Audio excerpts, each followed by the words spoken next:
अस्सलाम वालेकुम my dear students of class 9।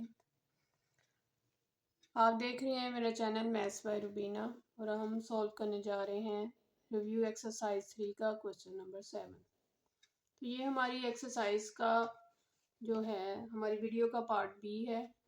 First part जो है उसमें हमने क्वेश्चन नंबर 1 से लेकर 6 तक सॉल्व किए हैं। अब क्वेश्चन नंबर 7 है हमारे पास, verify De Morgan's law for the following sets. ये जो हमें सेट्स दिए हैं हमने डी मॉर्गन लॉ उसके लिए प्रूव करना है। ठीक है, यूनिवर्सल सेट है हमारे पास 1 2 3 20 तक, ए सेट है 2 4 6 20 तक और बी सेट है 1 से लेके 19 तक। ठीक है, तो डी मॉर्गन लॉ में हमने यूनियन को भी प्रूव करना है और इंटरसेक्शन को भी प्रूव करना है।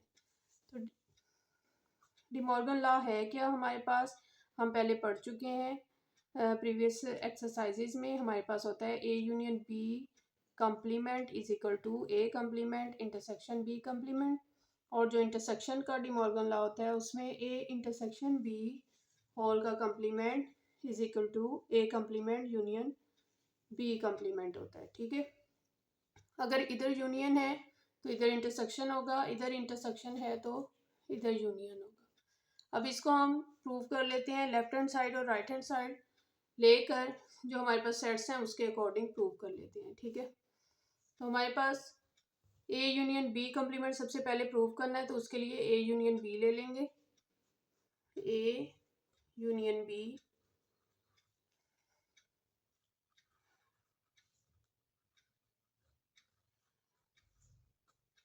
ठीक है, ए सेट लिख लिया, यूनियन लिख लिया और बी सेट हमने लिख लिया। अब दोनों को यूनियन यानी कि मिला के वैल्यूज लिख लेंगे, पहले 1 2 3 4 5 6 100 ऑन 20 तक। ठीक है, ए यूनियन बी आ गया। अब इसका कंप्लीमेंट ले लेते हैं, तो U minus A union B ले लेंगे, तो हमारे पास ए यूनियन बी का कंप्लीमेंट आ जाएगा।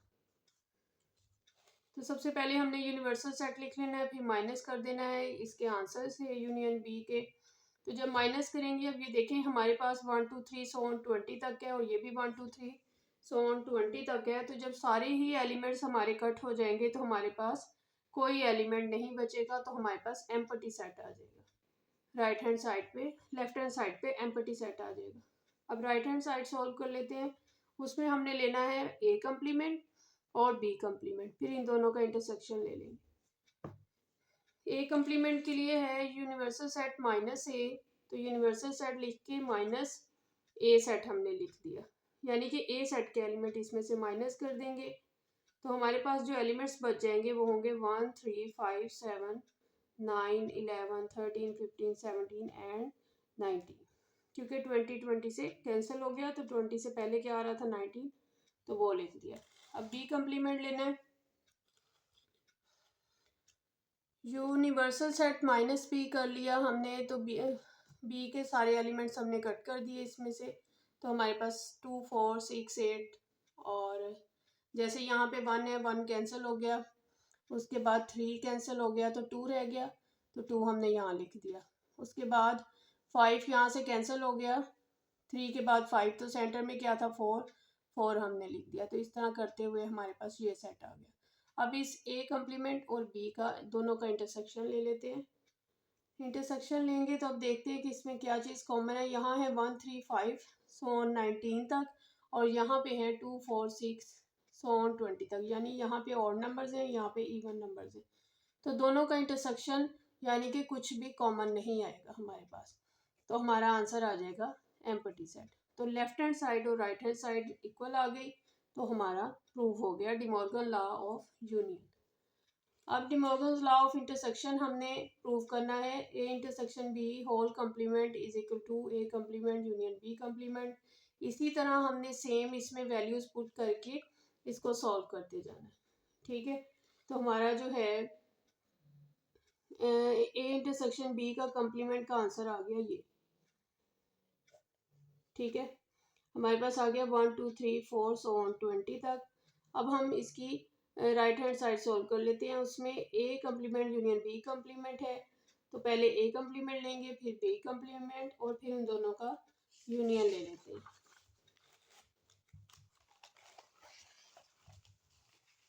3 कम्प्लीमेंट ले लिया, दोनों का यूनियन लिया, तो हमारे पास 1 2 3 20 तक एलिमेंट्स आ गए, जो कि लेफ्ट हैंड साइड के बिल्कुल इक्वल है। देखिए यहाँ पे भी हमारे पास 1 2 3 4 20 तक एलिमेंट्स आ गए थे, और इधर भी हमारे 20 तक आ गए, तो left hand side right hand side के इक्वल आ गई। इस तरह हमने डी मॉर्गन लॉ को प्रूव कर दिया इंटरसेक्शन में भी और यूनियन में भी। तो हमारा क्वेश्चन नंबर 7 इस तरह कंप्लीट हो गया।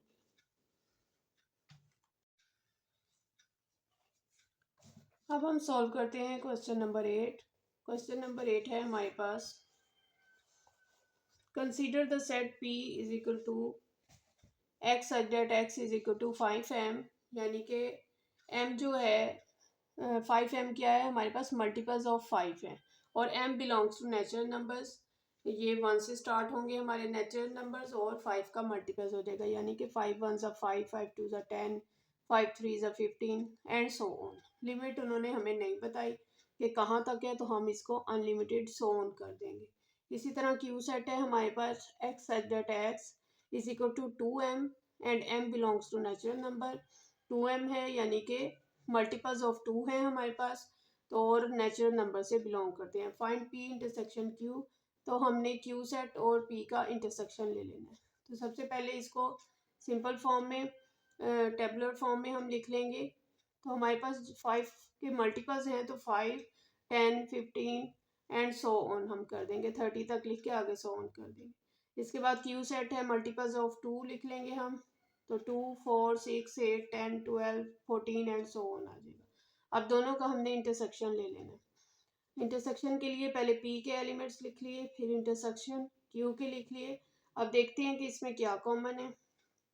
तो हमारे पास देखें इस सेट में 10 है, यहाँ पे भी 10 है, यहाँ पे हमें पता है कि 2 के मल्टीपल्स में 20 आता है, और 5 के मल्टीपल्स में भी 20 आता है, और 3 के 30 आता है, और 2 के मल्टीपल्स में भी 30 आता है।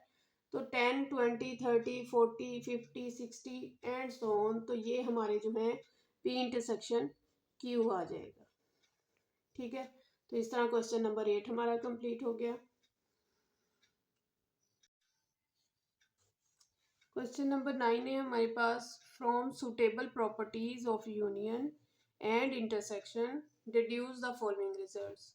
वो कह रहे हैं कि ये जो हमने आपको प्रॉपर्टीज दी हैं, आपने इसको रिड्यूस करके लिखना है। ठीक है, और देखना है कि उसके आंसर इक्वल आते हैं या नहीं आते, तो डिड्यूस कर देंगे हम इनको। तो इसको देखें हम कैसे सॉल्व करते हैं। हमारे पास यहाँ पे फर्स्ट जो है क्वेश्चन, उसमें है A intersection A union B is equal to A union into A intersection B. ठीक है, तो इसको अब हम सॉल्व कर लेते हैं, लेफ्ट हैंड साइड और राइट हैंड साइड को।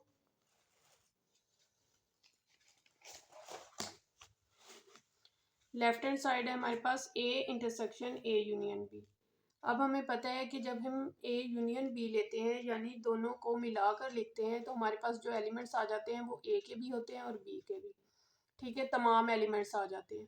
अब उसका हमने इंटरसेक्शन जब ए के साथ लेंगे, इंटरसेक्शन यानी कि कॉमन वैल्यू लेंगे, तो हमारे पास सेट ए ही आ जाएगा, क्योंकि दोनों में इसमें ए और बी दोनों के एलिमेंट्स होंगे, और जब हम इंटरसेक्शन लेंगे तो हमारा आंसर क्या आ जाएगा, ए आ जाएगा। लेफ्ट हैंड साइड का आंसर क्या आ गया, ए।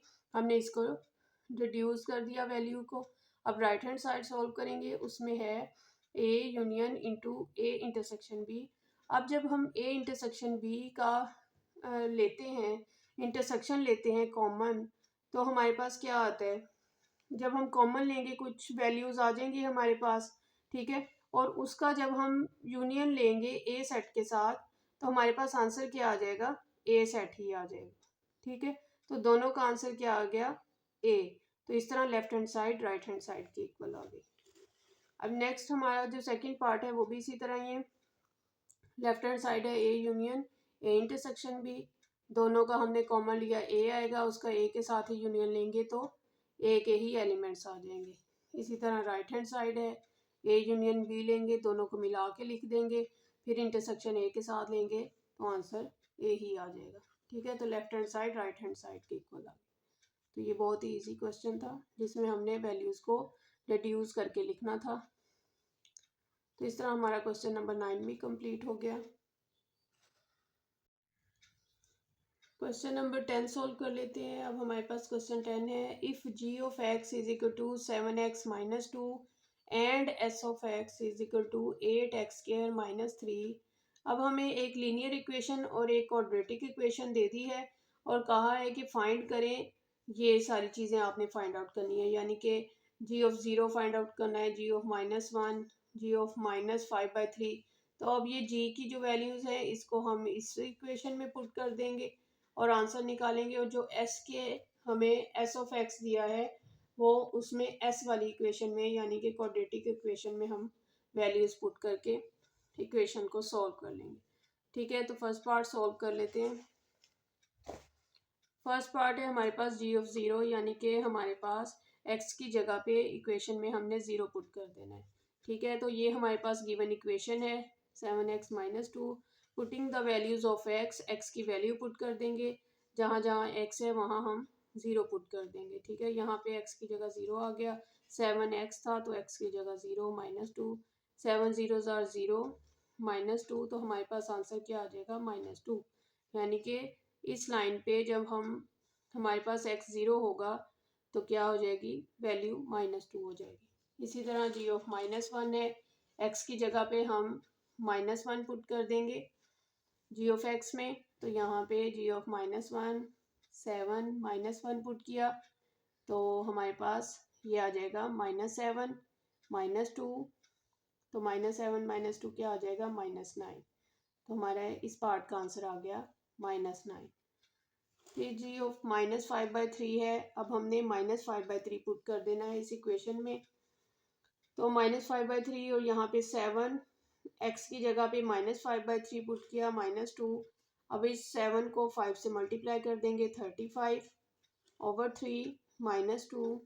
अब एलसीएम ले लेते हैं इसका, एलसीएम लेंगे तो 3 आ जाएगा। ठीक है, तो -35 -3 2 ज़ार 6 आ गया, तो हमारे पास आंसर इसका आ जाता है -41/3। नेक्स्ट पार्ट है एस ऑफ 1। अब हमने सेकंड इक्वेशन जो हमें S of x 8x square minus 3 दी है उसके अंदर 1 पुट कर देना है x की जगह पे। तो substitute S of 1 into equation, equation है हमारे पास ये वाली, यहाँ पे x की जगह पे हमने 1 पुट किया, 1 का स्क्वायर 1 ही होता है, तो 8 1 ज़ार 8 आ जाएगा, -3 इज इक्वल टू 5। तो हमारा आंसर आ गया फर्स्ट पार्ट का 5। इसी तरह एस ऑफ -9 पुट करेंगे तो हमारे पास आंसर आ जाएगा 645। और एस ऑफ 7/2 पुट करेंगे तो यहाँ पे जब 7/2 पुट करेंगे तो यहाँ 7 7 ज़ार 49, 2 2 ज़ार 4 आ जाएगा। फिर इसको इससे मल्टीप्लाई कर देंगे तो 392 -3/4। ठीक है, अब इसका एलसीएम ले लेते हैं तो हमारे पास एलसीएम भी 4 ही आ जाएगा।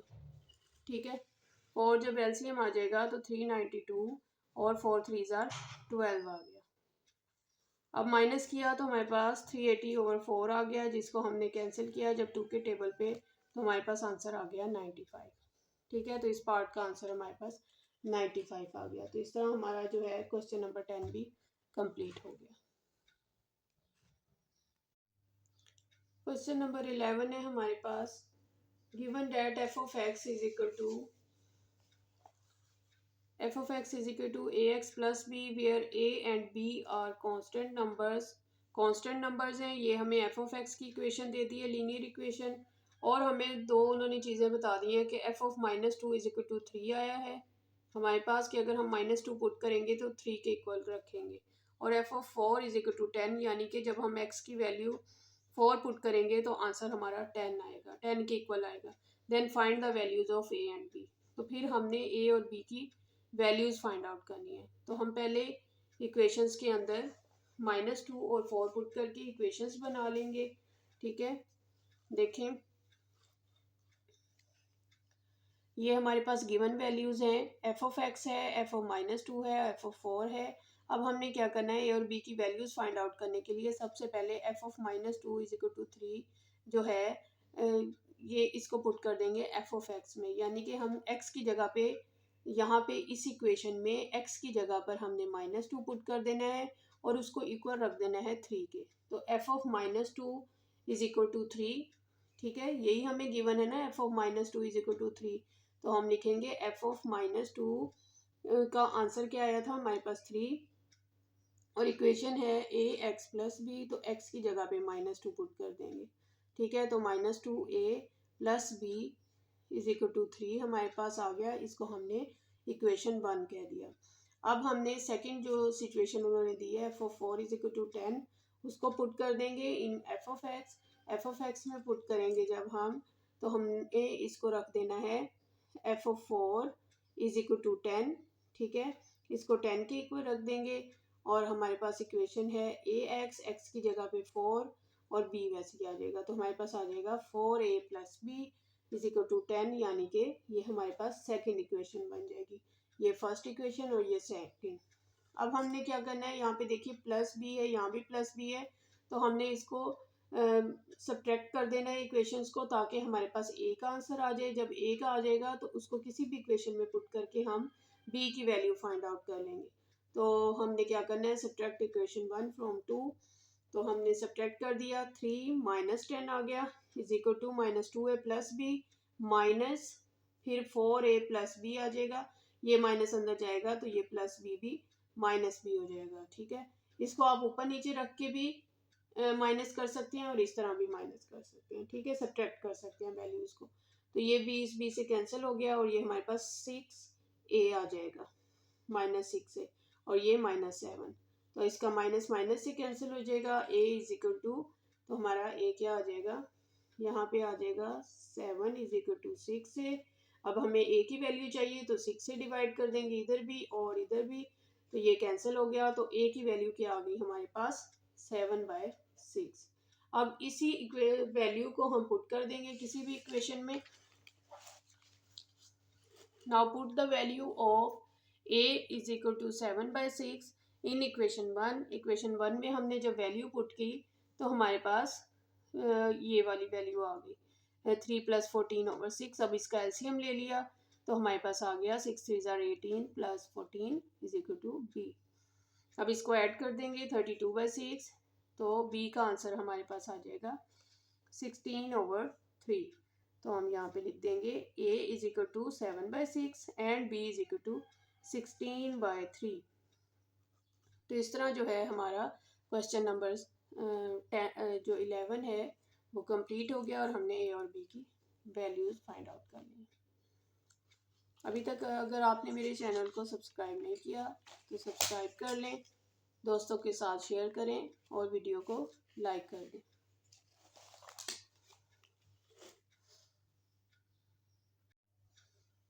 क्वेश्चन नंबर 12 है हमारे पास, consider the function defined by k of x is equal to 7x - 5 and if k of x is equal to 100 find the value of x। तो उसी तरह का क्वेश्चन है, इसमें उन्होंने हमें एक इक्वेशन दे दी है, k ऑफ x दे दी है और उसकी कंडीशन बता दी है कि k of x is equal to 100 के इक्वल रख के हम इस इक्वेशन को तो x की वैल्यू फाइंड आउट कर लेंगे। तो बहुत इजी क्वेश्चन है। हमने क्या किया, k of x is equal to 100 लिख लिया, ठीक है। तो हमारे पास जो उन्होंने इक्वेशन दी थी वो ये थी, हमने इसकी जगह पे 100 पुट कर लिया, 100 पुट करके 7x - 5 के इक्वल रख लिया। तो अब यहाँ से हम 5 इधर ले जाएंगे, 5 इधर जाएगा तो 100 के साथ ऐड हो जाएगा, ठीक है, 100 के साथ ऐड हो गया तो 105 आ गया इज इक्वल टू 7x। अब हमें क्योंकि x की वैल्यू चाहिए तो हम 7 से डिवाइड कर देंगे इधर भी और इधर भी। जब 7 से डिवाइड करेंगे तो हमारे पास आंसर आ जाएगा 7 से करेंगे तो 7 1 = 7, 3 इधर कैरी किया 35, 7 5 = 35 आ जाएगा। तो हमारे पास x की वैल्यू क्या आ जाएगी 15। तो हमने बहुत इजीली क्वेश्चन नंबर 12 को सॉल्व कर लिया। क्वेश्चन नंबर 13 है हमारे पास, consider the function g of x is equal to mx² plus n। हमें g ऑफ x दे दिया है where m and n are constant numbers, m और n जो हैं कांस्टेंट नंबर्स हैं। इफ वो कह रहे हैं कि अगर g of 4 is equal to 20, यानी कि ये वाली कंडीशन दे दी है g of 4 is equal to 20 and g of 0 is equal to 5, then find the value of m and n। तो हमने m और n की वैल्यूज़ को फाइंड आउट करना है। तो सेम वैसे ही क्वेश्चन है जैसे हमने प्रीवियस इक्वेशंस को सॉल्व किया है। हमने पहले इस इक्वेशन को G4 यानी कि हमने 20 के इक्वल रख देना है, x की वैल्यू 4 पुट कर देनी है इस इक्वेशन में, 20 के इक्वल रखेंगे तो हमारे पास ये फर्स्ट इक्वेशन आ जाएगी। फिर सेकंड जो 0 है इज इक्वल टू 5 करेंगे, यानी कि x की वैल्यू 0 पुट करेंगे और 5 के इक्वल रखेंगे तो हमारे पास ये इक्वेशन का आंसर आ जाएगा, ये n इज इक्वल टू 5 आ गया। तो ये सेकंड इक्वेशन आ गई। अब हमने इस n की वैल्यू को पुट कर देना है इस इक्वेशन 1 में। जब इसमें पुट करेंगे तो हमारे पास m का आंसर आ जाएगा। ठीक है, n 5 आ गया। Put values of n is equal to 5 in equation 1। Equation 1 में इसमें पुट कर देंगे तो हमारे पास आ जाएगा ये इक्वेशन है 20 is equal to 16m plus 5, यानी कि n की वैल्यू हमने 5 पुट कर दी। अब हमने 20 माइनस 5 कर देंगे, ये 5 इधर चला गया तो हमारे पास 15 रह गया, answer is equal to 16m आ गया। अब हमें m की वैल्यू चाहिए थी तो हम 16 से डिवाइड कर देंगे बोथ साइड्स पे। 16 से डिवाइड किया तो हमारे पास m का आंसर आ गया 15/16। ठीक है, तो n हमारे पास 5 है और m आ गया 15/16। तो ये इस तरह हमने क्वेश्चन नंबर 13 भी सॉल्व कर लिया। रिव्यू एक्सरसाइज का ही क्वेश्चन नंबर 14 है हमारे पास। अब कोऑर्डिनलिटी वाले क्वेश्चंस आ गए हैं तो इसमें हमारे पास 3 मोर क्वेश्चंस हैं जो कोऑर्डिनलिटी से रिलेटेड हैं। तो देखिए कैसे सॉल्व करते हैं हम इसे। क्वेश्चन नंबर 14 में हमें क्या स्टेटमेंट दी है, अ shopping mall has 100 products. Shopping mall की 100 प्रोडक्ट्स हैं from various categories labelled 1 to 100, जिनको लेबल किया गया है 1 से 100 तक। ठीक है, तो हमारे पास कितनी कैटेगरीज हैं, डिफरेंट कैटेगरीज हैं जिसको हमने लेबल कर दिया है। आगे है representing the universal set you, जो कि यूनिवर्सल सेट को रिप्रेजेंट करता है। ठीक है, the products are categorized as follows. तो उन प्रोडक्ट्स को हमने कैटेगरीज में डिवाइड कर दिया है, सेट ए, सेट बी और सेट सी की कैटेगरी में। तो सेट ए में हमारे पास है इलेक्ट्रॉनिक्स कंसिस्टिंग ऑफ 30 प्रोडक्ट्स, जिसमें 30 प्रोडक्ट्स हैं और लेबल है उसको 1 से लेकर 30 तक। ठीक है, और सेट बी है क्लॉथिंग का जो जिसमें 25 प्रोडक्ट्स हैं और लेबल है 31 से लेकर 55 तक। और सेट सी जो है वो है ब्यूटी प्रोडक्ट्स का और उसमें 25 प्रोडक्ट्स हैं और लेबल है 76 से लेकर 100 तक का। तो ठीक है, तो हमने जो है इसमें फाइंड आउट करना है। उन्होंने कहा है राइट ईच सेट इन टेबुलर फॉर्म।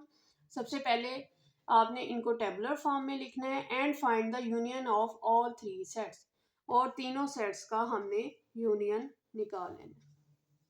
इसको सॉल्व कर लेते हैं।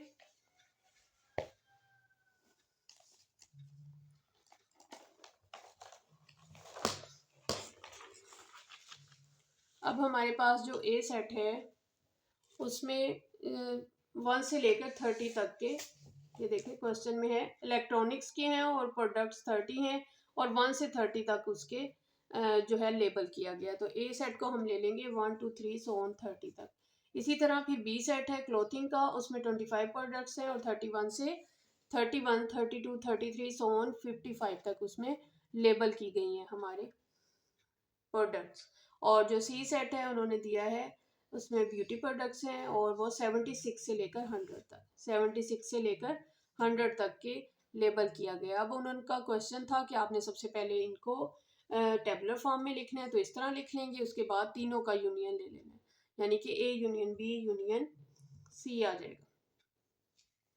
तो इसमें हमने A set union B set और यूनियन सी सेट ले लेना है। अब जब तीनों का हम यूनियन लेंगे तो हमारे पास वैल्यूज़ कैसे आ जाएंगी, पहले इसका और इसका हम यूनियन लेंगे, हमारे पास क्या आ जाएगा, ये 30 तक है और ये 31 से लेके 55 तक है, ये सारी प्रोडक्ट्स हैं। ठीक है, फिर 55 के बाद 76 आएगा, तो हमने 1 से लेकर 55 तक पहले लिख लिया।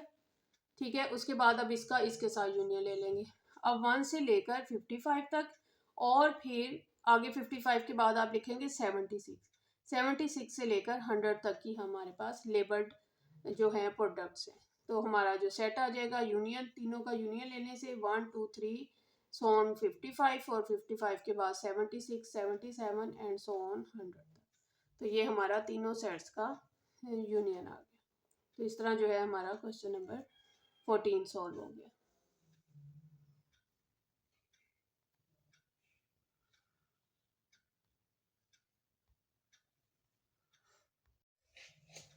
क्वेश्चन नंबर 15 है हमारे पास, out of 180 students who appeared in the annual examination, तो टोटल स्टूडेंट्स जो हैं हमारे पास उसकी कॉर्डिनलिटी इसमें दी है, उन्होंने 180 students who appeared in the annual examination, 120 pass the math test, उसमें से जिन्होंने मैथ टेस्ट पास किया है वो है 120, तो कॉर्डिनलिटी ऑफ मैथ टेस्ट वालों की आ जाएगी स्टूडेंट्स की 120।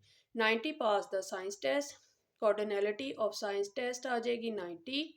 ठीक है, ये है हमारे स्टूडेंट्स की और ये साइंस के स्टूडेंट्स की है, तो हमने इसको स्मॉल एस से डिनोट कर दिया है, तो ये 90 आ गया।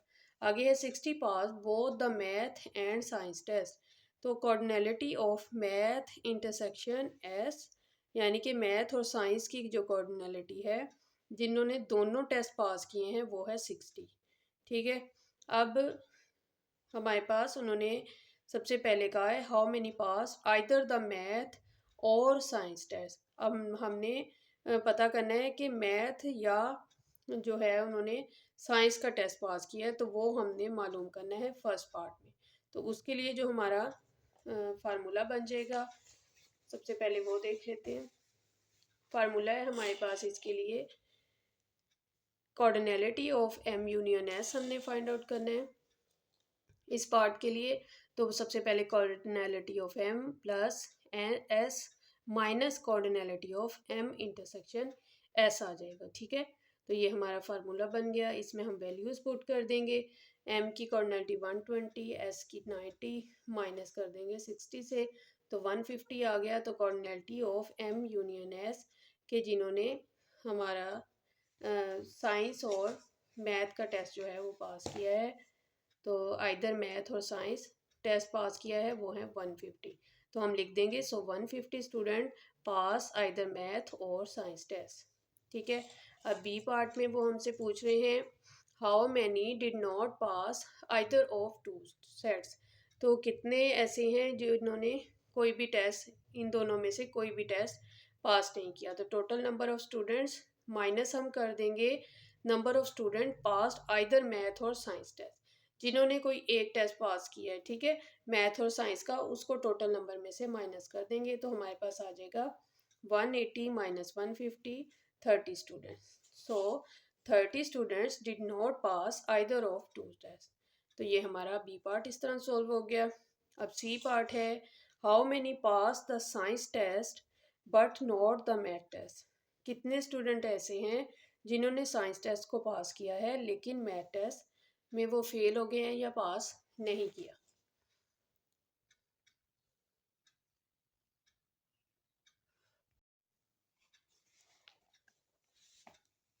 अब हमारे पास जो है क्वेश्चन नंबर 16 है, in a software house, software house में हमारे पास है of a city there are 300 software developers, 300 software developers हैं। Survey was conducted to determine which programming languages are like more, programming languages कौन सी ज़्यादा पसंद की जाती हैं। The survey related the following statistic, तो उन्होंने हमें ये बताया कि 150 डेवलपर्स लाइक पाइथन, 150 जो है डेवलपर्स लाइक पाइथन, तो हम कॉर्डिनलिटी ऑफ पाइथन लिख लेंगे 150। ठीक है, साथ साथ हम कॉर्डिनलिटी लिखते जाते हैं ताकि जो है हमारी वीडियो ज़्यादा लॉन्ग ना हो जाए। तो हमें क्वेश्चन में बताया है कॉर्डिनलिटी ऑफ पाइथन, तो हम इसको पी से डिनोट कर देंगे, तो वो 150 है, क्योंकि उन्होंने टोटल डेवलपर्स जो हमें बताए हैं वो 300 बताए हैं, तो कॉर्डिनलिटी ऑफ डेवलपर्स हमने सॉफ्टवेयर डेवलपर्स की 300 लिख ली, पाइथन की 150, और उसके बाद उन्होंने कहा है 130 डेवलपर्स लाइक जावा, तो जावा की हमारे पास जो है कॉर्डिनलिटी है 130, और उसके बाद उन्होंने कहा है कि हमारे पास PHP के डेवलपर्स जो हैं वो 120 हैं, तो हम जो है पी अगर लिखेंगे तो हमारे पास पाइथन है, तो इसलिए हमने इसको PHP की जगह H लिख दिया ताकि हमारी अलग अलग वैल्यूज़ आप समझ आ सके क्वेश्चन। तो कार्डिनलिटी ऑफ H लिख देंगे, PHP की बजाय H लिख देंगे, तो हमारे पास आ जाएगा 120। ठीक है, अब हमें उन्होंने कहा है 70 developers like both Python and Java, यानी कि P/G जिनको दोनों लैंग्वेजेस पसंद हैं वो हैं 70, और जिसको पाइथन और PHP पसंद है वो है 60, और जिसको जावा और PHP पसंद है वो है 50। ठीक है, तो इन सब की कॉर्डिनलिटी लिख ली, और उसके बाद उन्होंने कहा है कि 40 डेवलपर्स लाइक ऑल 3 लैंग्वेजेस, तीनों लैंग्वेजेस पसंद हैं, पाइथन, जावा और PHP। ठीक है, जिनको तीनों पसंद हैं उनकी कॉर्डिनलिटी 40 है। और फर्स्ट पार्ट में वो हमसे पूछ रहे हैं how many developers use at least one of this language. तो आपने बताना है कि कितने डेवलपर्स ऐसे हैं जिनको इनमें से एक लैंग्वेज पसंद है। तो हम इनका इन तीनों का क्या कर लेंगे, कॉर्डिनलिटी फाइंड आउट कर लेंगे फार्मूले के अकॉर्डिंग। तो हमारे पास कॉर्डिनलिटी है P union J union H, ले लेंगे, फार्मूला कंप्लीट करेंगे।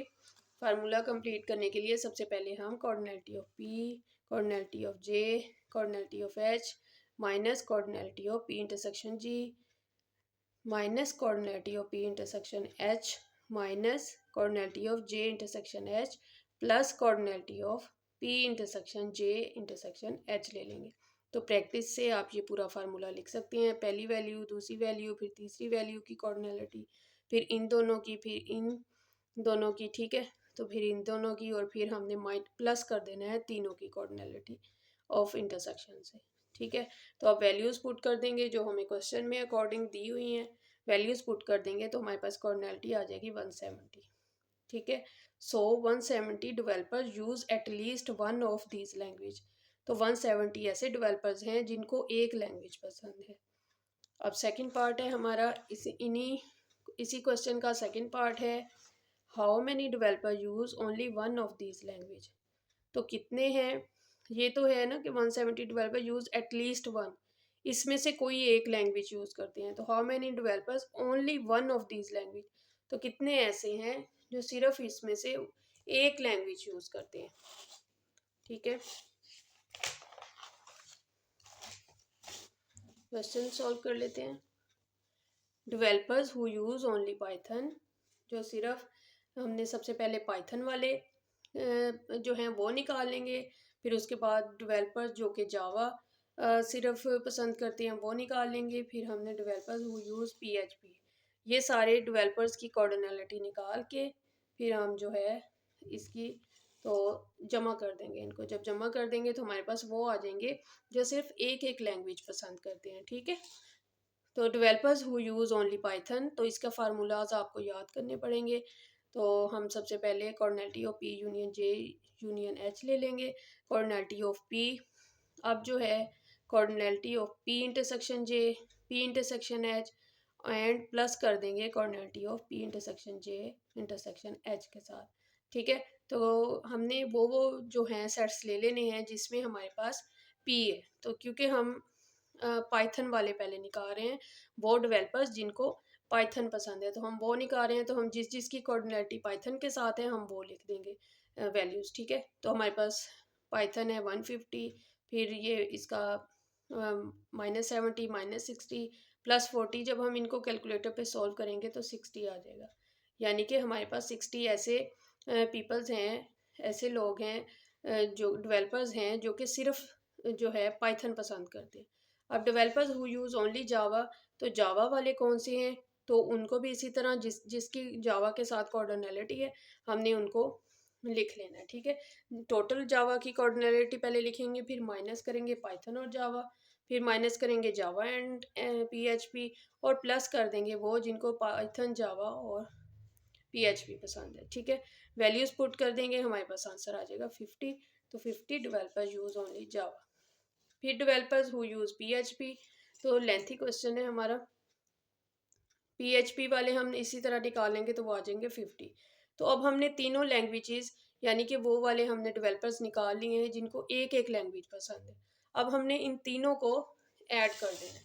Now summing up the developers who use only one language, जिनको सिर्फ एक लैंग्वेज पसंद है हमने उनको ऐड कर लेना है।